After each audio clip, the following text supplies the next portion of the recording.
ओम शांति। आज हम अभी इस वीडियो में भगवान शिव का छोटा नंदीगण दादी गुलजार जी का आगे कंटिन्यू करते हैं। बाबा ने दादी द्वारा जो पालना की उसी से सारे विश्व में इतने सेंटर और बाबा के बच्चे हैं। ब्रह्मा कुमारी जयंती बहन, लंदन, यूके। सन 1968 में कानपुर में एक बड़ी कॉन्फ्रेंस होने वाली थी। वहां का गवर्नर हिंदी नहीं बोल पाता था, तो बाबा ने मुझे आगरा में पत्र लिखा कि कानपुर जाओ। वहां दिल्ली से दादी गुलजार जी आए हुए थे। दादी हमसे बहुत प्यार से मिले। मैं छोटी थी और वे जानते थे कि मैं दादी जानकी जी के संबंध में थी, तो वे विशेष ध्यान दे रहे थे। बहुत प्यार से हमारी देखरेख कर रहे थे। जब बाबा अव्यक्त हुए तो दादी जी का विशेष पाठ शुरू हुआ। सन 1969 में बाबा के अव्यक्त होने पर दादी प्रकाश मणि जी ने पहला कॉल दादी गुलजार जी को किया था कि ऐसा हुआ है। तो दादी भी रात की ट्रेन में बैठकर तुरंत सुबह तक मधुबन पहुंच गए थे। उसी समय से दादी जी का यह विशेष पाठ शुरू हुआ। दादी कमला नगर सेवा केंद्र पर रहते हुए अपनी सेवाएं दे रहे थे और वहां बहुत विशेष आत्माओं को उन्होंने ज्ञान में निकाला, पालना दी। जब बाबा अव्यक्त हुए तो दादी का पाठ ही बदल गया। मैं उस समय महेंद्र भाई और विमला बहन के पास आगरा में थी। बाबा के अव्यक्त होने का समाचार मिलने पर मैं उन्हों के साथ सोमवार सुबह मधुबन पहुंची। 18 जनवरी शनिवार रात बाबा अव्यक्त हुए थे। पहुंचने पर हमें समाचार मिला कि अखंड योग चल रहा है। फिर 21 तारीख सुबह क्लास में दादी प्रकाश मणि जी ने बताया कि आज ही अंतिम क्रिया का सारा कार्यक्रम संपन्न होगा। मैं उस वक्त नई थी और यह जानती नहीं थी कि किस तरह से यह सारा प्रोग्राम फिक्स किया जाता है। उस दिन सारा कार्यक्रम हुआ और शाम को भोग लगाने दादी गुलजार जी आकर गद्दी पर बैठी। दादी वतन में गई। कुछ समय बाद आंखें खुली तो हमें लगा कि यह दादी गुलजार नहीं है, परंतु बाबा है। फिर बाबा ने पूरा आधा घंटा दृष्टि दी और जब बाबा ने बोलना शुरू किया तो बाबा की वह आवाज सुनी। किसी को भी यह तो अंदाजा था ही नहीं कि बाबा इस तरह से आएंगे और ऐसी आवाज होगी। कोई तैयारी नहीं थी। एक छोटा सा टेप रिकॉर्डर था जिसका माइक्रोफोन लेकर के उसका एम्पलीफायर बना दिया गया। हमारा भाग्य रहा कि दादियों की पहली लाइन के बिल्कुल पीछे ही दूसरी लाइन में हम 4-5 कुमारियां बैठी हुई थी, क्योंकि साकार बाबा छोटी कुमारियों को सामने बैठने को कहा करते थे। अव्यक्त बाबा की पधरामणि का यह पहला दृश्य था। उस समय मधुबन में करीब 700 लोग होंगे और हिस्ट्री हॉल में एकदम तंग तंग होके सिर्फ 100 लोग बैठे थे। बाकी सभी आंगन बरामदा आदि में बैठे थे। बाबा की आवाज बहुत धीमी थी, सभी सुन भी नहीं पा रहे थे। बाबा ने कहा कि आज मैंने ब्रह्मा बाबा को नहीं लाया, यदि लाता तो आप लोग छुट्टी नहीं देते। 3 साढ़े 3 घंटे बाबा उस दिन रहे। सब शांति से बैठे सुनने की कोशिश कर रहे थे। इतने थोड़े समय में बाबा ने जैसे कि सारा नक्शा दे दिया कि उस समय से लेकर संगम युग के अंत तक किस तरह से सारा कार्य चलेगा। फिर दादी जैसे ही गद्दी से उतरी, ऐसा लगा जैसे कि वे सिर्फ 5 मिनट ही गद्दी पर बैठी थी, फिर अपने कमरे में चली गई। अव्यक्त बाबा की पधरामणि का यह पहला दृश्य था। तब बाबा ने कहा कि बाबा आते रहेंगे, मिलते रहेंगे, सबका मन बहलाते रहेंगे। दूसरे दिन हमें पता चला कि दादी को भी पता नहीं था कि बाबा इस तरह से आने वाले हैं। बाबा ने मुझे वतन में सुला दिया। दादी ऑक्सफोर्ड को बहुत पसंद करती थी। कुछ समय तक हर वर्ष लगातार दादी ऑक्सफोर्ड रिट्रीट सेंटर पर आती रही। तब हमें कई बार दादी के साथ व्यक्तिगत बातचीत करने का या बाहर वालों या अपने ब्राह्मण परिवार के बीच इंटरव्यू लेने का मौका मिलता रहा। एक बार हमने पूछा कि दादी, आपको बाबा ने कोई इशारा नहीं दिया था कि ऐसा कुछ पाठ होने वाला है? दादी ने बड़े प्यार से दृष्टि देते हुए कहा कि नहीं, ड्रामा में क्या होने वाला है बाबा वह पहले से ही नहीं बताते हैं। मैं भी ऊपर गई। बाबा से प्यार भरी दृष्टि से मुलाकात हुई और फिर जैसे कि बाबा ने मुझे वतन में सुला दिया। फिर मुझे कुछ पता नहीं कि कितना समय बीता और जब कुछ समय बाद मैं जागी तो बाबा सामने थे। मैंने बाबा से कहा कि बाबा, ब्राह्मणों की बहुत बड़ी सभा है और सभी के मन में बहुत से प्रश्न हैं। आप बताएं कि वापस जाकर उन्हें क्या उत्तर दूं। बाबा ने बताया कि मैं नीचे जाकर सबसे मिलकर सबके प्रश्नों के उत्तर दे करके अब आपके सामने खड़ा हूं। फिर जब मुझे बाद में वह सारी लिखत मिली कि बाबा ने क्या-क्या बताया, तब मुझे समझ में आया कि बाबा क्या करके आए हैं। आपको ही क्यों चुना बाबा ने? एक बार हम दादी के साथ भोजन कर रहे थे, तो नीलू बहन ने दादी से पूछा कि आपसे तो और भी बड़ी-बड़ी आयु वाली बहनें आपसे ज्यादा अनुभवी संदेशियां थी, फिर भी आपको ही क्यों चुना गया?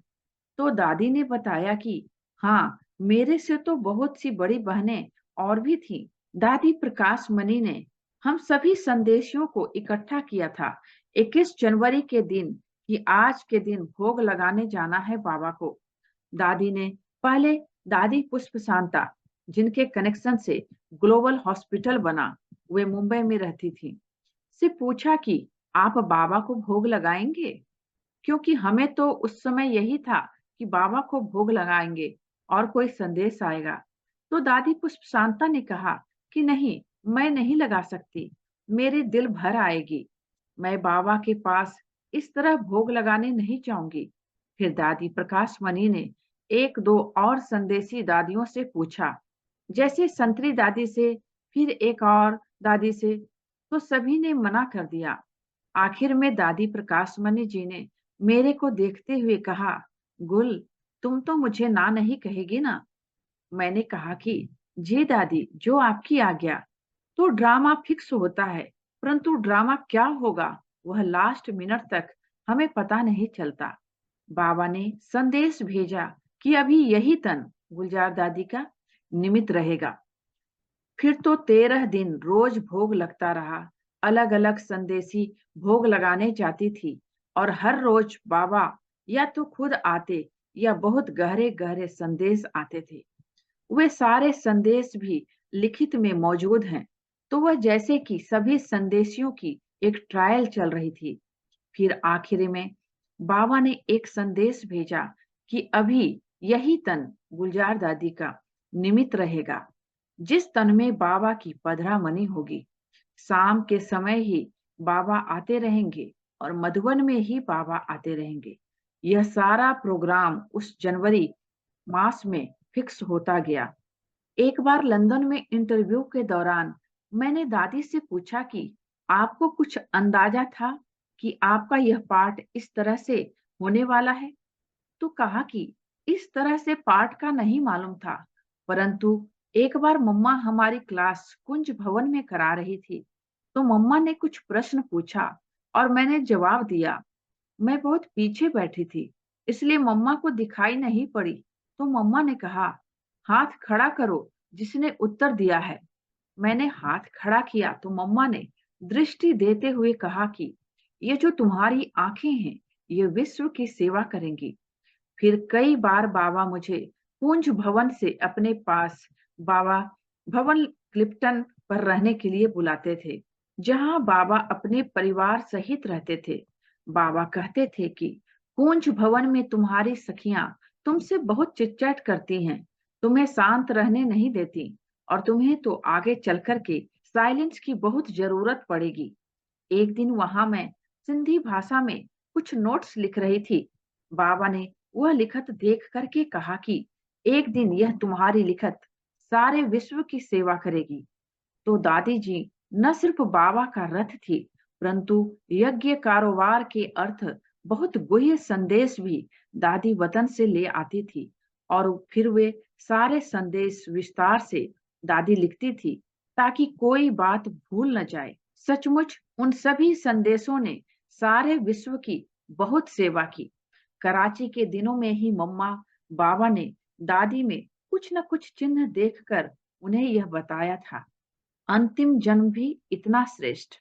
फिर हम कुमारियों की ट्रेनिंग थी। उस समय तो बाबा को जब बुलाओ बाबा आ जाते थे। कोई समय फिक्स नहीं होता था, क्योंकि बाबा जानते थे कि यह नई सीन ड्रामा में शुरू हुई है और बच्चे नाजुक हैं। तो हम कुमारियों की ट्रेनिंग में बाबा शुरू में आते और फिर अंत में आते थे। बाकी और कोई विशेष प्रोग्राम नहीं होता था। दादी ने अथक होकर के 49 सालों तक यह पाठ बजाया। बाबा इस तरह से दादी द्वारा सेवा करते रहे तो कितना पुण्य खाता दादी ने जमा किया है, हम समझ सकते हैं। इस आत्मा की भक्ति भावना द्वापर से लेकर के कितनी रही होगी। हम यह भी समझ सकते हैं और अंतिम जन्म भी इतना श्रेष्ठ रहा। दादी जी द्वारा लाए गए संदेशों से बाबा का कदम कदम पर मार्गदर्शन। सन 1973 में दिल्ली में बहुत बड़ा मेला होना था, रामलीला मैदान में, और वहां सारी तैयारियां शुरू हो गई थी। तभी इंदिरा गांधी जी का संदेश आया कि उन्हें रसिया के राष्ट्रपति का स्वागत रामलीला मैदान में करना है। उसमें भी दादी जी द्वारा बाबा का बहुत खास संदेश आया कि आप अपना कार्य चालू रखो और योग भट्ठी भी चालू रखो। फिर जब इंदिरा गांधी जी ने अपने लोगों को देखने के लिए भेजा, तो उन लोगों ने वापस जाकर बताया कि इनकी तो बहुत सारी तैयारी हो चुकी है, देवी की मूर्तियां भी स्थापित हो चुकी है। अभी यदि हम देवियों को उतारेंगे तो हमें बहुत मुश्किलातें आएंगी। लोगों की भक्ति भावना के कारण इस तरह दादी जी द्वारा कदम कदम पर संदेश लाने के पाठ से बाबा अपने बच्चों को स्पष्ट मार्गदर्शन करते रहे। अकेले विदेश आगमन। फरवरी 1974 में मैं दीदी के साथ हरिद्वार गई और लौटते वक्त दादी गुलजार जी और एक कुमारी, हम तीनों एम्बेसडर कार की पीछे की सीट पर बैठे हुए थे। छोटा एक्सीडेंट हुआ। दादी को माथे पर सामने का बेंच लगा। मामूली चोट आई, परंतु मैंने देखा कि दादी बिल्कुल शांत थी, जैसे कुछ हुआ ही नहीं। हम कुछ कहते तो दादी कुछ नहीं हुआ कहकर हमें भी शांत कर देती थी। पहली बार दादी विदेश में अकेली आई। दादी इंग्लिश इतनी जानती नहीं थी। 9 वर्ष की आयु में ही यज्ञ में आ गई थी और यज्ञ में ही बने बोर्डिंग स्कूल में केवल हिंदी भाषा में पढ़ाई होती थी। फिर भी बाबा साथ है, इस निश्चय से बिल्कुल निश्चिंत दादी अकेले विदेश पहुंच गई थी। फिर दादी गयाना गए। वहां के vice president uncle Steve host थे उस कार्यक्रम के। वैसे तो वे जनवरी से ज्ञान में थे, परंतु अब तक मधुबन नहीं पहुंचे थे। दादी जब जून जुलाई मास में वहां पहुंचे तो उन पर दादी का बहुत प्रभाव पड़ा। अंकल आंटी और उनका सारा परिवार ज्ञान में पक्के हो गए। गायत्री बहन और उनकी एक और बहन फिर समर्पित हो गई। दादी के जाने से न सिर्फ उस देश के लिए नवीनता हुई, परंतु यह सारा परिवार भी बिल्कुल समर्पित होने के लिए तैयार हो गया। दादी ने फिर उन्हें मधुबन आने का निमंत्रण दिया और वे कुछ मास के बाद मधुबन भी आए। बाबा ने दादी द्वारा बहुत सेवा की। बाबा उन दिनों एक दिन छोड़कर आते थे। शाम को आते और देर रात तक मुरली चलाते, या कभी तो सुबह भी हो जाती। एक एक आत्मा की बाबा ने दादी द्वारा बहुत सेवा की। नए नए बच्चे जो भी विदेश से आ रहे थे, उन्हें भी पर्सनल पालना मिली बाबा और दादी द्वारा। तो वे भी टीचर बन गए और उनसे ही फिर विश्व सेवा होती रही।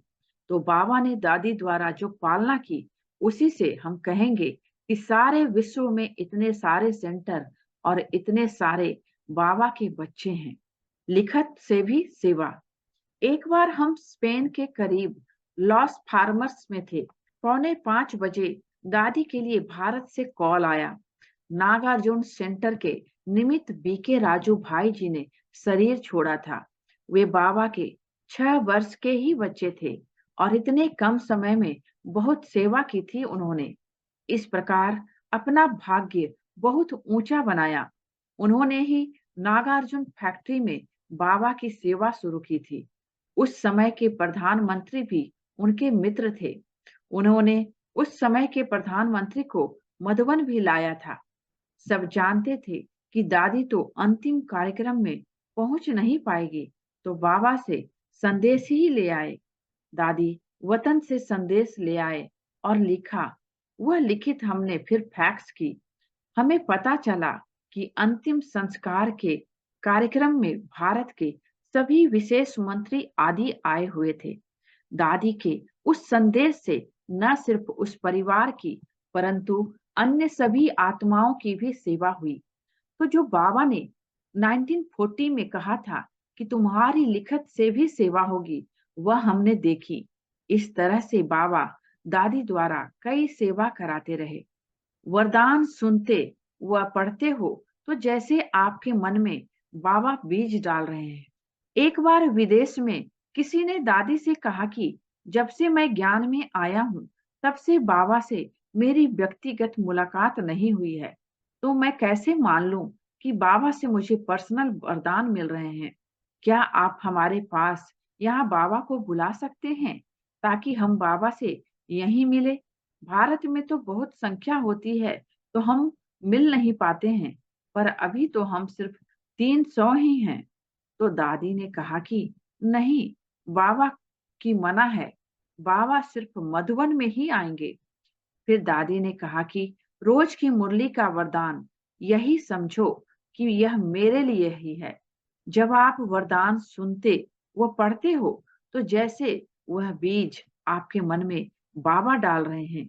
फिर उस वरदान को आप दिन भर बार बार स्मृति में लाओ, तो जैसे उसे आप पानी दे रहे हो, तो वह वरदान प्रैक्टिकल हो जाएगा।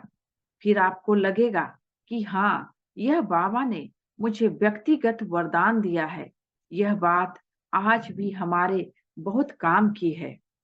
दादी किसी भी बात में रिएक्ट नहीं करती थी। जब दादी को देखते थे तो बाबा की ही याद आती थी। दादी एक बार लंदन आए थे तो बड़े प्यार से दादी ने कहा था कि जब मैं आप लोगों से मिलती हूँ तो आप मुझे नहीं देखते हो, सिर्फ बाबा को ही देखते हो, और मुझे भी बड़ी खुशी होती है कि आप मुझे नहीं, सिर्फ बाबा को देखते हो। दादी की इतनी नम्रता, जो दादी अपने को गायब कर लेते थे। ब्रह्मा बाबा सदा यही कहते थे कि मुझे नहीं, सिर्फ बाबा को ही देखो। उसी तरह दादी जी खास अंडरलाइन कराती थी कि मुझे नहीं, सिर्फ बाबा को ही देखो। अव्यक्त बाप दादा का रथ होते दादी का खुद का पुरुषार्थ तो रहा ही। दादी किसी भी बात में रिएक्ट नहीं करती थी। बाप दादा मुरली में जो शिक्षाएं देते हैं, दादी के जीवन में उन्हें प्रैक्टिकल में देखते थे, जैसे बिल्कुल बाबा के संग का रंग लग गया हो। खास इतनी शांति की शक्ति की स्थिति, बाबा की याद की शक्ति की स्थिति कई प्रकार से अनुभव है। दादी की सकारात्मकता और शांति की स्थिति। एक बार 2 सप्ताह में दादी ने 5 देशों की यात्रा की। ऐसे यात्रा करना किसी जवान व्यक्ति के लिए भी सहज बात नहीं होती है। अलग अलग भोजन, अलग अलग लोग, अलग अलग भाषाएं, कितनी प्रकार की बातें आती है। दादी को संकल्प था कि जहां भी बाबा के स्थान बने हुए हैं, वहां पांव रख करके उन आत्माओं की सेवा करूं, समीपता की भाषणा दूं। पहले यात्रा में फ्रांस का प्रोग्राम था। वहां सरकार की तरफ से कुछ रुकावटें आ रही थी।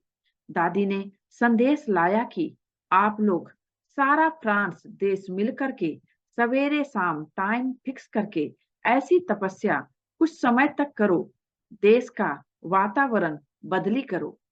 वहां कुछ ऐसे कायदे कानून बन गए थे जो ब्रह्मा कुमारियों को वहां हॉल लेना ही संभव नहीं था। परंतु 6 मास के बाद उन्होंने शुभ समाचार दिया कि अभी वातावरण चेंज हो गया है, हमें छुट्टी मिल गई है, अब हम हॉल भी ले सकते हैं और बड़े बड़े लोगों से मुलाकात भी हो गई है। दादी इतना क्लियर इंस्ट्रूमेंट थी, जो दादी के द्वारा जो संदेश आता था, यदि कोई उसे एक्यूरेट पालना करे तो सफलता जादू का खेल बन जाती थी। उन्होंने दोबारा दादी जी को आने का निमंत्रण दिया और दादी जी भी बहुत प्यार से, बहुत खुशी से वहां पहुंची। वहां विदेश के हिसाब से बहुत बड़ी संख्या थी, 300 लोग थे। वहां फ्रांस के और आजू बाजू के देशों के भी ब्रह्मावत्स पहुंच गए थे। वे दादी से अलग होना ही नहीं चाहते थे। लास्ट दिन भी दादी का क्लास पूरा हुआ तो कोई डांस करे, कोई गीत गाए, तो दादी लास्ट मिनट पर एयरपोर्ट के लिए निकले। और उस दिन रास्ते पर बहुत जबरदस्त ट्रैफिक था। उस दिन किसी वजह से टिकट की कोई समस्या आ गई। मैं और मेरे साथ जो दो बहनें थीं, फ्रेंच भाषा जानने वाली, हम एक स्थान से दूसरे स्थान, दूसरे से तीसरे स्थान पर टिकट के लिए पेरिस के एयरपोर्ट पर भागदौड़ कर रहे थे। बीच में मैंने दादी के पास चक्कर लगाया तो देखा कि दादी बड़े प्यार से वहां बैठे ब्रह्मावत्सों को दृष्टि दे रही थी। थोड़ी थोड़ी इंग्लिश बोल रही है, बाबा की कुछ बातें सुना रही हैं और वे लोग भी मौज कर रहे हैं। फिर हमें पता चला कि मैं और मेरे साथ वाली लंदन की दो बहनों को टिकट मिल सकती है, परंतु दादी और नीलू बहन को नहीं मिल सकती है। हम उन्हें छोड़कर कैसे जा सकते थे? तो हमने वह टिकट कैंसिल करा दिया। हमें जहां जाना था वह इटली में एक छोटी सी जगह थी। मुझे लगा कि अगली फ्लाइट तो दूसरे दिन ही मिलेगी, परंतु प्रकृति जीत दादी के तप से 1.5 घंटे के बाद हमें दूसरी फ्लाइट मिली और हम बिल्कुल आराम से उसे पकड़ सके, क्योंकि हम एयरपोर्ट पर ही थे। मैंने देखा कि उस समय दादी के चेहरे पर 1 सेकंड के लिए भी कोई फर्क नहीं आया। नहीं तो बीच-बीच में कोई पूछ सकता है कि बताओ क्या हो रहा है? क्यों नहीं जा रहे हैं? बताओ तो सही। हम बीच-बीच में चक्कर लगाते तो थोड़ा-थोड़ा बताते भी थे। दादी के चेहरे पर कुछ फर्क नहीं आता था। दादी मुस्कुराते थे, शांत स्वरूप थे। पेरिस वालों ने जल्दी-जल्दी दादी जी और हम सब के लिए भोजन भी भेज दिया। तो दादी ने प्यार से सबके साथ पिकनिक करके, भोजन करके फिर सभी को छुट्टी दी। उस दिन दादी करीब 7 घंटे एयरपोर्ट पर रही। नहीं तो आम तौर पर दादी का एयरपोर्ट पर आना और जाना होता था। मुझे भी थोड़ा फिक्र हुआ तो दादी ने कहा, तुम सोचो नहीं, इनको एक्स्ट्रा पालना मिलने वाली थी। हर बात में पॉजिटिव सोचना। और दादी की शांति की स्थिति का उस वक्त अनुभव हुआ। बाबा की सेवा में हाजिर प्रकृति जीत दादी। एक बार टर्की में एक माता का बहुत सुंदर मकान था, एक टापू पर, और उसकी इच्छा थी कि वह दादी को वहां अपनी नाव पर ले चले और अपनी सहेलियों से मुलाकात कराए। दादी ने भी बहुत प्यार से स्वीकार किया और हम सभी लोग नाव पर चढ़े, जिसमें 10 से ज्यादा लोग नहीं आ सकते थे। 10 मिनट के बाद रास्ते में नाव बहुत हिलने लगी। हम दादी को देख रहे थे। दादी बिल्कुल शांत बैठी थी। करीब 10 मिनट तक प्रकृति का यह खेल चला, जैसे हमें दिखाने के लिए कि दादी प्रकृति जीत है। हम फिर उस स्थान पर सुरक्षित पहुंच गए। वह माता भी घबराई हुई थी कि यह तो उसने बिल्कुल ही सोचा न था। उसने दादी से पूछा, दादी आप ठीक हो? आप क्लास करा सकेंगे? आप सबसे मिल सकेंगे? दादी ने कहा, मैं बिल्कुल ठीक हूँ। ना मुझे रेस्ट चाहिए, ना कुछ और चाहिए। बस जिस कार्य के लिए बाबा ने मुझे भेजा है, मैं उसमें हाजिर हूँ। बाबा की याद में प्रश्नों के सटीक उत्तर। टर्की मुसलमानों का, इजराइल यहूदियों का और ग्रीस ईसाइयों का देश है। इन सभी स्थानों की न सिर्फ भाषा अलग, बल्कि धर्म भी अलग है। परंतु दादी ने हर एक स्थान में ऐसी भाषणा दी जो उन्हें बाबा के और नजदीक ले आई। जेरूसलम में, जहां 3 धर्मों, मुसलमानों, यहूदियों, ईसाइयों के यादगार स्थान 1 माइल के अंदर पास पास बने हैं, वहां के इंटरफेथ ऑर्गेनाइजेशन संगठन के मुख्य अपनी पत्नी के साथ एक बार मधुबन होकर आए थे। वे दादी जानकी जी से मिले थे और इस बार दादी गुलजार जी का प्रोग्राम उन्होंने वहां खुद ही रखा था। उस सभा में 3 धर्मों वाले इकट्ठे बैठे थे। दादी न केवल शांति के ऊपर भाषण किया, परंतु लोगों को शांति की महसूसता भी हो रही थी। वातावरण बहुत ही शक्तिशाली था। एक व्यक्ति के मन में कुछ बात चल रही होगी, तो उसने उसके समाधान हेतु दादी जी से प्रश्न पूछा कि ओसामा बिन लादेन के लिए हम क्या सोचें। एक तरफ तो वह कहता है कि भगवान के नाम पर मैं यह सब कर रहा हूँ, और दूसरी तरफ इतनी दुर्घटनाएं हो रही हैं। उसके कारण तो हमें क्या सोचना चाहिए? दादी जी जानती थी कि यहाँ 3 धर्म वाले लोग बैठे हैं। इससे ज्यादा हमने कुछ उन्हें बताया नहीं था। दादी ने बड़े प्यार से, शांति से विचार किया, बाबा की में फिर उत्तर दिया। हम यह नहीं सोचते कि क्या कर रहा है, क्या उसका नतीजा है। हम यह सोचते हैं कि हर आत्मा को परमात्मा की शांति की किरणें मिले, ताकि हर आत्मा को पता चले कि मुझे अब क्या करना चाहिए। सारी सभा शांत हो गई। दादी का बाबा के साथ संबंध इतना घनिष्ठ, इतना गहरा था, जो बाबा बोल रहे हैं या दादी बोल रही है, मालूम ही नहीं पड़ता था।